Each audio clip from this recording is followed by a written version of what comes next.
Bienvenue au débat de la culture pop, l'émission qui revisite les séries, les films et les événements. Cette semaine, Will, on s'attaque à un monument de taille, Kilomètre-heure. Le magazine? La série? Ben non, la série cette semaine, bien sûr. Je sais pas, le magazine n'a jamais existé. J'ai jamais vu le magazine. Ben écoute, peut-être que ça existait quelque part, je sais pas. Pour vrai, je suis sûr que ça aurait marché. Peut-être. S'il aurait décidé de, hey, on fait un magazine qui a rapport à la série. Incroyable. Là. Il y en aurait vendu. Ben, c'était à une époque, en 1998, où on vendait du magazine quand même. C'était encore d'actualité, comme on dit. Ouais, exact. Puis la série est justement sortie le 10 septembre 98. T'étais où, toi, Will, en 98, cette journée-là? C'est une bonne question. Possiblement devant ma TV, parce qu'il y avait quand même beaucoup de promotion de l'émission. Ouais. Parce que là, tu parles de la première diffusion de toutes. Ouais. Fait que c'est ça, il a fait beaucoup de promotion au cours des dernières semaines, des semaines antérieures, pour justement mousser le début. Fait que possiblement que j'étais devant ma TV. Puis souvent, l'automne était le moment assez choisi pour les grosses émissions qui tiraient beaucoup d'auditoire. Ouais. Et Kilomètre-heure en faisait partie de cette sitcom-là, avec des gros noms, là, tu sais, Michel Barrette, un Gildor Roy quand même à cette époque-là. Je pense que ça devait attirer beaucoup aussi, attirer les foules, comme on dit. Et puis, écoute, on en parle tout dans le podcast, là, mais la musique d'intro est incroyable. Totalement. Bien sûr, ça reste encore, ça demeure, on sent la fibre nostalgique. Tu entends les premières notes, puis tu sais exactement de quoi qu'on parle. Totalement, et puis les épisodes ont tellement été diffusés, autant sur Prise 2 que sur TVA, on a intégré cette chanson-là vraiment là, profondément. Puis elle était dans un créneau sitcom avec Histoire de filles. Oui, effectivement, cette série qui est arrivée un petit peu plus en retard, là, Histoire de filles est arrivée la saison d'après. Donc ok, ça n'a pas commencé en même temps. Ça n'a pas commencé en même temps. Donc, le mix est fait l'automne suivant avec les deux saisons.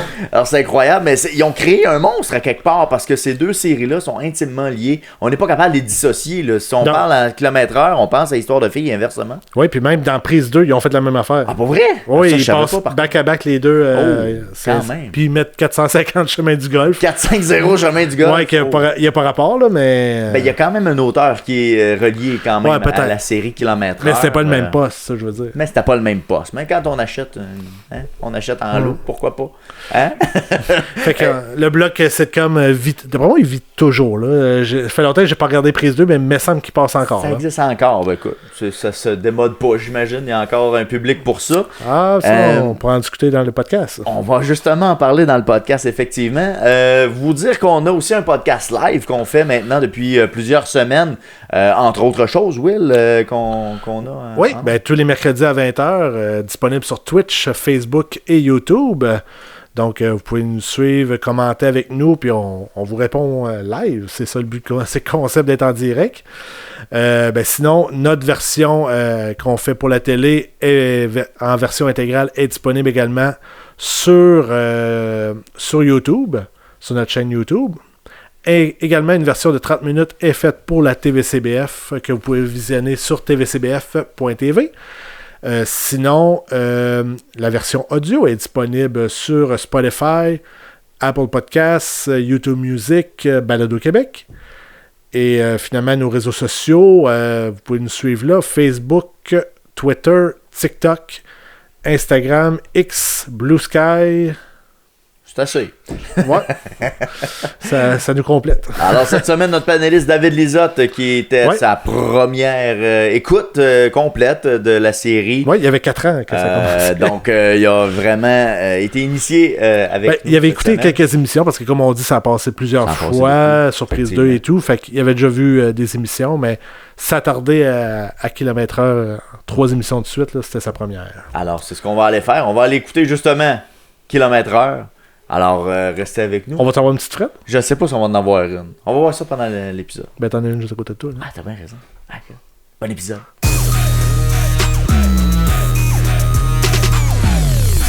Montréal, fin des années 90, Kilomètre-heure débarque sur les ondes de TVA dans le créneau sitcom. Diffusé de 98 à 2006, Kilomètre-heure suit la vie excentrique de la famille Charret et de leurs amis. Avec un humour absurde et des situations qui le sont tout autant, la série est devenue un classique de la télévision québécoise. Comme la série était filmée devant public, Michel Barrette improvisait souvent ses répliques sur le plateau, ce qui rendait les scènes encore plus hilarantes. Une touche unique qui a fait le succès de la série.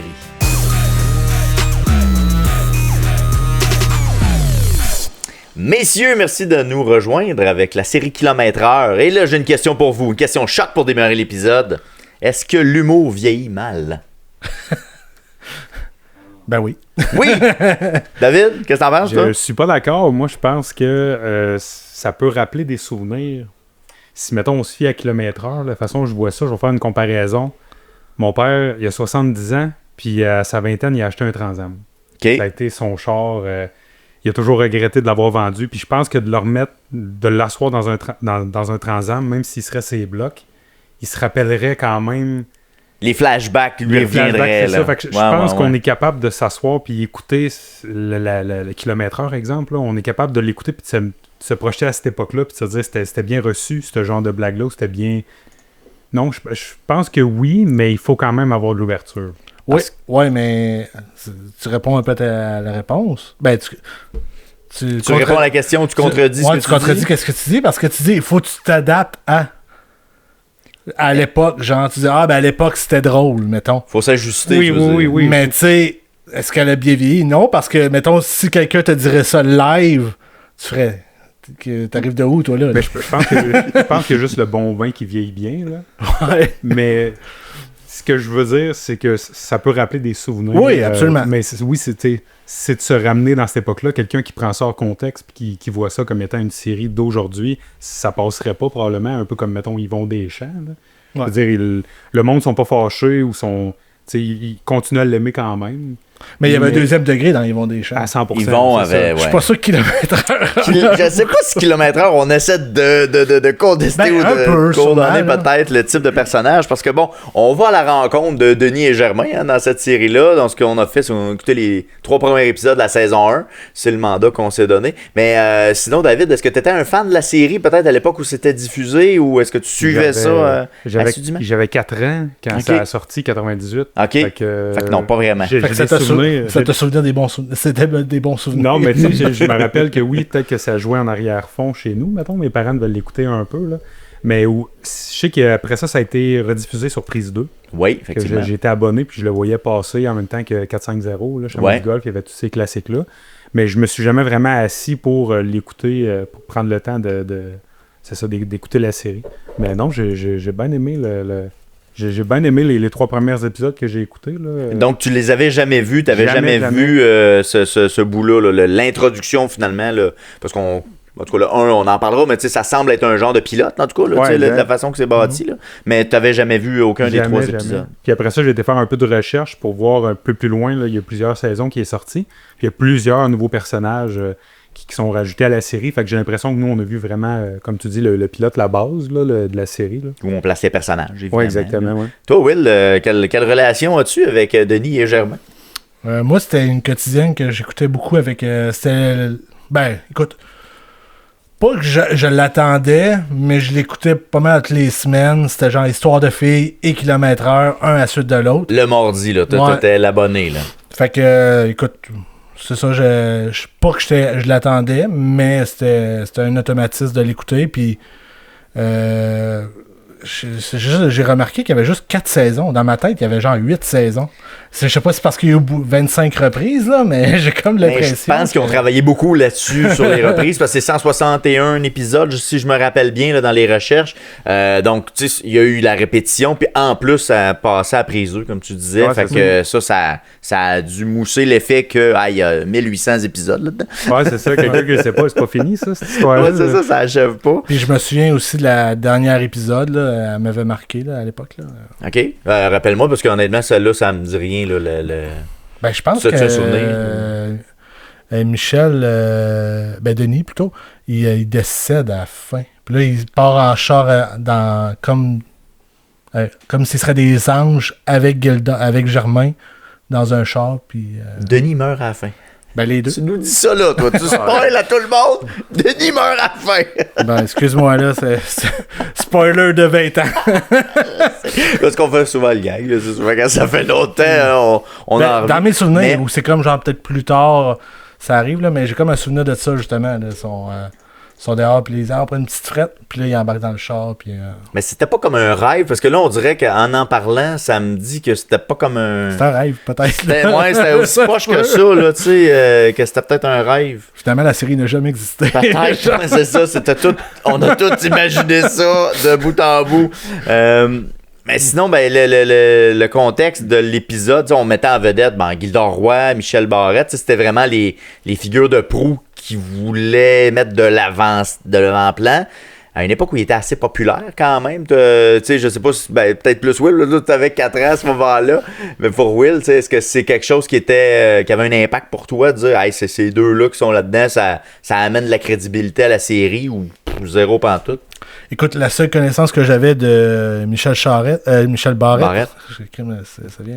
Un autre, celui-là. Fun fact, pendant très longtemps, je pensais que c'était Michel Charette. Moi aussi. À cause du personnage. Tu confondais les deux ou tu. Ah oui? Pas que je confondais que c'était un personnage. C'est le nom, là. Mais je pensais que c'était juste son nom. Tu sais, comme Seinfeld, mettons. OK. Que c'est Jerry Seinfeld. Mais je pensais que c'était un peu ce concept-ça. Et puis. Non, c'est ça. Je savais que c'était un gars de char. OK. Je savais même pas que c'était un humoriste à la base, en plus. Non. Parce que tu l'avais jamais vu juste pour rire ou des gars-là comme ça. Mais comme on en a parlé plus tard, plus tôt dans d'autres émissions, j'étais pas tant juste pour rire puis tout ça. Des fois, juste tu te pognes un clip et peu importe. Il a tremblé. Il a tremblé, je savais pas que c'était lui. Ah non! Ça a été très long avec que je le sache. Pour vrai? Il est quand même habillé. Ben oui. C'est dur à le reconnaître de même. OK, quand même, OK. Humoriste, il est-tu conteur aussi, je pense? C'est plus ce style-là d'humour, évidemment. Là. Michel Barrette a plus fait sa marque comme ça, comme conteur. Donc, lui, c'est à travers ses histoires que là, il fait rire les gens. Mais tu sais, c'est pas un stand-up comique, là. C'est pas des liners du tout, là. Fait que, mais toi, tu le connaissais pas. Mais toi peut-être appris à le connaître un peu plus tard, ou même pas du tout. Je l'ai connu, moi, il animait Caféine le matin. Oui. L'émission de nouvelles. Avec Gildor Roy, là. C'était Gildor Roy à Caféine. C'est Gildor Roy à Caféine. Moi, c'est là que je l'ai connu. OK. Michel Barrette, au fil du temps, peut-être que je l'ai appris à le connaître, là, dans ses numéros d'humour plus, là. OK. Je l'avais jamais vraiment vu interpréter un rôle à la télé. Je pense qu'avec le Maîtreur, c'était sûrement une première, d'après moi, là. Mais non, c'est ça, Caféine, c'est pas mal le seul moment Gildor Roy, c'est là que je l'ai connu. Puis c'est tout récemment que j'ai commencé à écouter les films qu'il a joué. Ça fait quand même longtemps. Il a joué dans Les Boys. Les Boys, pour Michel Barrette. Il y a Les Boys qui a été un de ses rôles. Il a passé. Il faisait le joueur qu'il n'a jamais joué. Là. Parce qu'il ne jouait pas. Là, c'est des affaires. Là, c'est qu'il n'était pas capable de patiner. C'est pour ça qu'on ne le voit pas patiner. Mais il y avait un rôle là-dedans. Mais sinon, est-ce que tu avais vu autre chose ou tu as consommer autre chose de son art? Pas du tout. Pas vraiment. Non. C'est bon. Moi, je le connaissais. Michel Barrette, à l'époque où j'étais plus jeune, j'allais manger à la maison. Il y avait une émission à C'est quoi qui s'appelait Montréal Barrette. Ouais. Et je me faisais un devoir d'aller écouter ça parce qu'on avait la chance d'avoir le câble sur notre récepteur radio à la maison. Je sais pas si vous avez déjà eu ça. C'était vraiment fantastique parce qu'on pouvait capter les chaînes du Québec au complet. C'était l'avantage parce que lui, c'était à C'est quoi 96.9. Ouais. Fait que l'antenne d'où moi j'habitais, on pouvait pas capter, évidemment. Fait qu'on avait la chance d'écouter C'est quoi via ce récepteur-là. Fait que moi, je me faisais un devoir d'aller écouter ça le midi. Puis c'est vraiment là que j'ai appris à le découvrir comme conteur, justement. Pas un humoriste que j'apprécie particulièrement pour payer aller le voir, là, mais tu sais, j'apprécie l'écouter parce qu'il y a vraiment c'est un passionné. Il y a vraiment ça, il y a une passion en lui, puis tu fais juste t'accrocher finalement les oreilles dans ce qu'il va te dire là, complètement. Fait que c'est comme ça que j'ai appris à le connaître. Puis après ça, un peu comme Will, moi aussi, j'étais dans la case horaire du mardi là, où il y avait Histoire de filles puis Kilomètre-heure. Là, OK, excuse-moi, c'est IMDb qui était dans le champ. Il y a 8 saisons. De Kilomètre-heure? Ouais. C'est ça. C'est 161 épisodes. Là, c'est à peu près ça. Parce que là, j'étais en train de regarder IMDb, puis là, il marquait genre Michel Barrette, 21 épisodes. Je dis non, ça marche pas. Là. Ça, c'est une saison. Ouais, c'est ça. Oh, oui. Fait que je sais pas où ils ont pris leurs 4 saisons, là, mais non, c'est ça. C'est 8 saisons, 161. Ouais, c'est 61, puis ça a été de 98 à 2006, là, la période là, où ça a été diffusé les émissions originales. Je vais les amener vers les épisodes, carrément les épisodes qu'on a visionnés. Donc, le premier de toutes. C'est toutes des 22 minutes. Hein. Bon, c'est le format. Il y a eu des spéciaux à un moment donné de 45 minutes, là, quelques-uns durant les saisons, mais on ne s'est pas attardé à ceux-là. On est vraiment allé vers les 22 minutes. Juste avant qu'on commence rentrer dans l'émission. Vas-y. La musique d'intro. C'était ma première ligne, c'était direct ça. Vas-y. La musique d'intro, est-ce que toi, ça t'a... Oh, ça t'a-tu accroché un peu? Elle pogne dans la tête. Ouais, hein? Si je me trompe pas, c'est Gilderoy qui a fait la musique. Absolument. Ouais, compositeur. C'est ça, hier, j'ai passé la journée à la siffler, cette intro-là. Ah, pour vrai? Oh, ouais, elle pogne au bout. Puis qu'est-ce qui est drôle aussi, c'est que Gilderoy, je pense qu'il est bon pour les petits thèmes catchy parce que c'est lui qui avait fait tout.s. Ah oui, ok. Il y a un point S. Oui. C'est lui qui avait trouvé le refrain de ça. Ok. Quand même. Pas de stress, il y a point S, fait que c'est lui qui a aussi ça. composé ça. Quand même, il faisait qu'il roule encore sa guitare, quand même, malgré tout. Malgré qu'il est acteur maintenant plus à temps plein qu'autre chose, là, présentement. Il est quand même capable de composer une Il chante, c'est plus du country aussi, je me trompe pas. Hein? Ouais, dans les dernières années, il a essayé plus le latin. Sa femme n'est pas espagnole. C'est ça, c'est pour ça qu'il avait fait un album de ce style-là. Ouais. Je peux pas te dire quel type de musique latine, là, mais il avait fait une version de dominicaine, peut-être. Je dis ça, mais là, le flash me dirait que c'est des dominicaines, je pense, à conjointe. En tout cas, c'est pas tellement grave. Parce qu'on est vraiment là-dessus, c'est assez important. Non, parce que moi, même que je trouvais dans l'intro, avant même d'entrer dans l'épisode à proprement dit, il y a quelque chose de cinématographique, hein? Dans l'introduction, à savoir, on interchange les images de Michel Barrette jeune, avec les fondus en noir, le nom de l'artiste. Il y a quelque chose de très cinématographique. C'est pas des images qui ont été faites pour la série, c'est des images qui ont été cherchées, des souvenirs de lui. Comme je disais, c'est un passionné, il raccroche au char à 100%, ce gars-là. Là. On voit des images, c'est-tu des courses, il était avec son grand-père, à un moment donné, je pense. Ou son père, c'est pas clair. C'est ça, en tout cas, mais non. C'est peut-être une des raisons pourquoi je mélangeais les deux, que je pensais que c'était son nom, parce que Crème, il prenait vraiment des images d'archives de lui. Fait que là, c'est comme dur de distancer un de l'autre. Là. Exact. Mais une des raisons pourquoi je t'ai pris, c'est parce que tu es un grand fan d'automobile. Oui. Et puis, est-ce que tu crois ça que l'auto représente un sexe? Écoute, aujourd'hui, les couleurs qu'on voit beaucoup sur la route, c'est gris, c'est blanc, c'est noir. Là, après ça, le côté cabriolet, peut-être qu'à l'époque, c'était un peu plus cliché, mettons. Là. Aujourd'hui, moins. Là. Mais non, je suis pas d'accord à 100% avec ses propos, mettons. Là. Mais, est-ce que tu te promèneras en Miata? Dans Jelly Bean, non, mais tu sais... Même si on te force. On a une Miata ce soir. Non, mais c'est sûr que là, il a vraiment été fort avec c'est un Vaux Jetta, je pense, qu'il dit. Ouais. Puis tu sais, c'est ça, c'est que dans le Jetta, tu peux avoir le modèle GTI Sport, mais là, ils vont vraiment avec le modèle blanc décapotable, ce qui reste un petit modèle.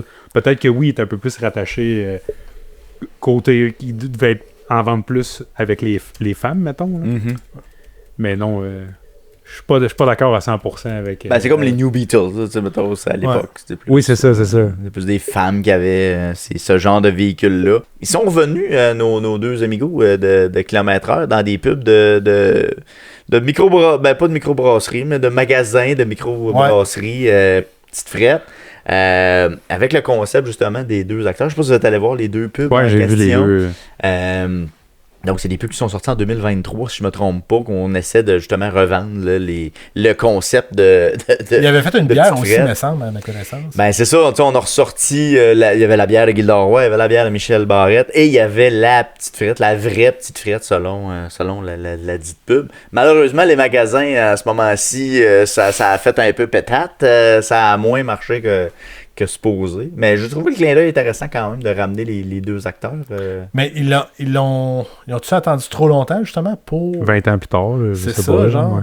Il aurait pu embarquer dans le bateau avant ça. Mettons, le micro était quand même... 2005-2010, tu sais, 2010, les micros commençaient, là, il aurait pu...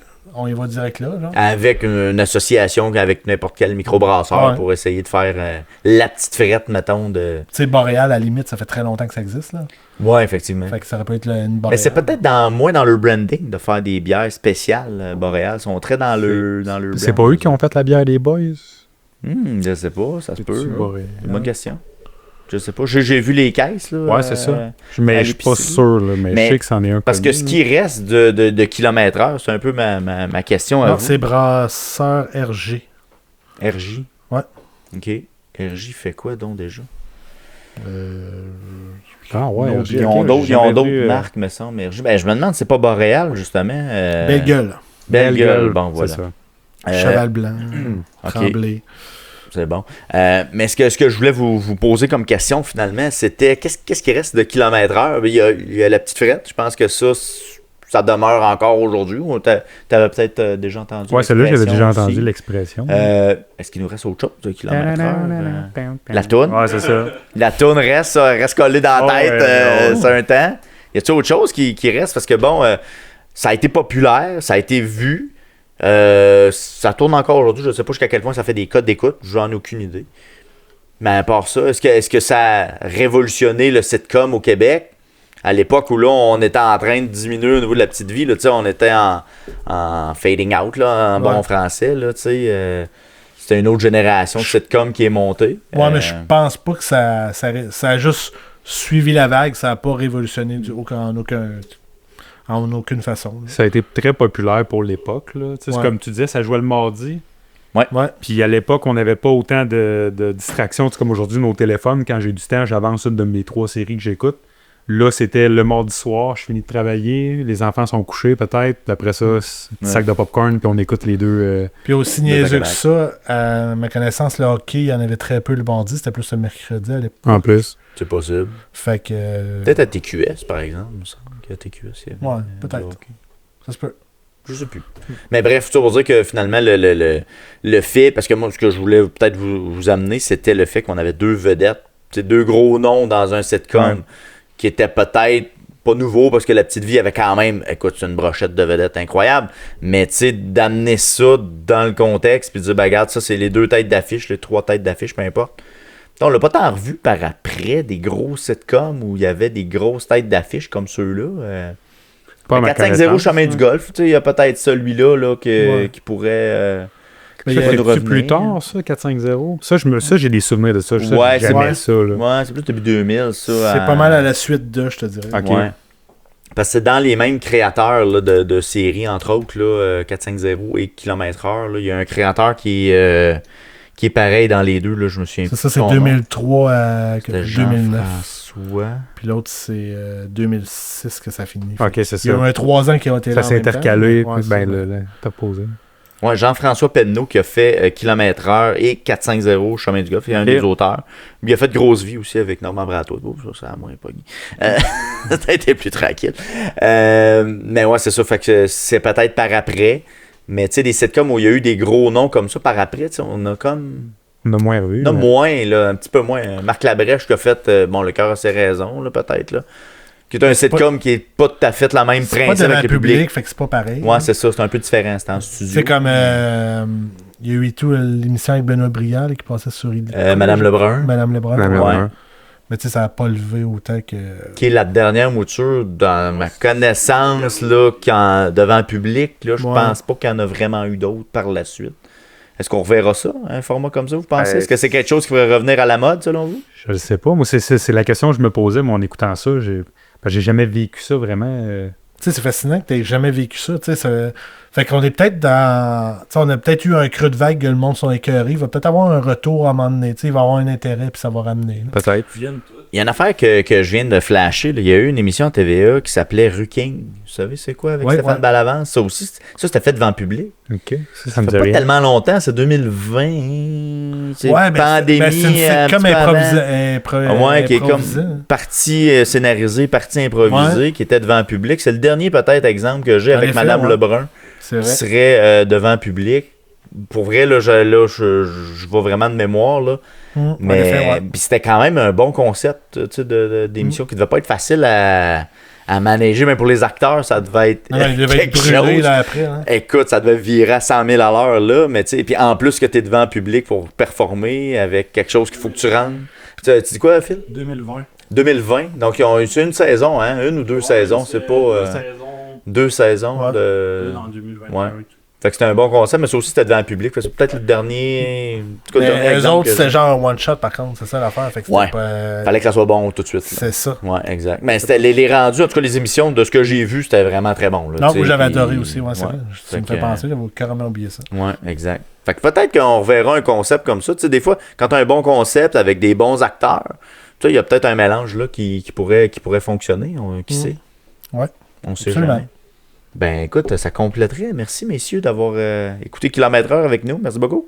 J'ai un fun fact pour vous. Tu veux terminer avec ça? Ben, on va y aller avec le fun fact, on close avec ça. J'ai vu, c'est les Francs-Tireurs avec Richard Martineau qui allait rencontrer c'est Michel Barrette. Puis il était dans une de ses propriétés, il y en a plusieurs, puis il collectionne pas juste les chars, mais autant tout ce qui est historique. Il y avait des cheveux de Marilyn Monroe, Charlie Sheen, Charlie Sheen? Charlie Sheen, c'est ça. Il a fait reproduire le véhicule avec lequel il est décédé. Il l'a fait reproduire. Ah, James Dean. James Dean, ok, ouais. Fait qu'il a fait reproduire le char, il a même été sur place plusieurs fois, aller chercher du sabre, recréer une maquette avec le véhicule, tout ça. Dieu, okay. Puis dans ce garage-là, il y avait un coin où est-ce qu'ils ont transporté le décor de kilomètre-heure du garage. Non. Il disait que c'était les mêmes personnes qui ont créé le décor qui sont venues le remonter dans son garage.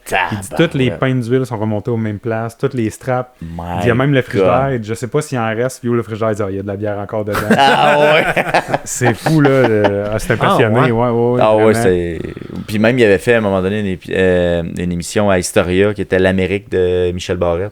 Il se promenait en Amérique, justement, dans des moments marquants ou des endroits marquants en Amérique. Ça aussi, c'était fascinant là, de l'écouter puis d'aller raconter ces histoires-là. Il est complètement passionné. C'est capoté. Là. Même que dans la résidence où est-ce qu'ils sont, il n'y a pas de cuisine, il n'y a rien. C'est vraiment juste comme une grosse entrepôt. Mais il y a un lit dans un coin de mur à quelque part. Des fois, je reste longtemps, vider mes boîtes. Puis là, pour le fun, Richard Martineau, il dit, j'ai une liste de noms. C'est des personnalités connues. Je t'ai nomme. Tu me dis si tu as quelque chose d'eux autres. Il y en a là-dedans que je connais pas, mais tu sais, il y en a un. Oui, attends un petit peu, puis il a rien dit ça. C'est le menu qui était présenté à son mariage. c'est la feuille officielle. C'était toutes des affaires de même. J'en revenais pas. Là. Il est vraiment passionné. Ah, ben c'est génial. Il a racheté la maison de son enfant. Oui, son grand-père. Il a racheté la maison de son enfance. Son grand-père, quand il est tombé à vendre. Il a tout remonté comme à l'époque qui était. Fait qu'il a remonté la maison de son grand-père. Il disait que c'est dans cette émission-là justement qu'il en parlait, puis il disait les biens ont été entreposés dans un container. C'était resté là plusieurs années. Quand il a racheté la maison, il a ouvert le container, ça lui a pris 1 an à tout replacer exactement pareil. Il dit, tu ouvres l'armoire, tu vois la boîte de Jello, tu vois les cannelloni qui étaient là, tout est 100%. C'est un peu weird, ça. C'est fou, là. Mais moi, je pense qu'à terme, ça va devenir peut-être une collection qui va léguer, puis qu'il y aura un musée qui va reprendre ça pour faire une exposition. À un moment donné, ça va arriver. Fou, là. Même côté époque Deuxième Guerre mondiale, ce qui est rattaché aux Allemands, aux nazis, il y avait des bibliothèques entières, puis il disait que c'était difficile aux douanes de les faire passer. Je suis pas un pro-nazi, là. Moi, je suis rattaché juste à l'histoire derrière ça. Ce qu'il y a derrière l'objet. Il y avait même un brossard que les Juifs portaient avec les tentes des SS. C'est beau à voir, là. Puis il dit à un moment donné, il dit, ma femme appelle ça une maladie mentale. Mais il dit, j'aime ça. J'ai envie de dire ça, moi aussi. Écoute, j'aimerais conclure peut-être l'épisode en disant à Michel, fais quelque chose, fais une exposition avec ça. Il y a moyen de valoriser ces objets-là encore plus pour en faire profiter au plus grand nombre possible, parce que c'est inestimable, là, ce que tu viens de mentionner là. C'est quelque chose de vraiment super intéressant, puis il y a de quoi monter avec ça, très certainement. Merci beaucoup, messieurs, d'avoir été là. À la prochaine. Salut!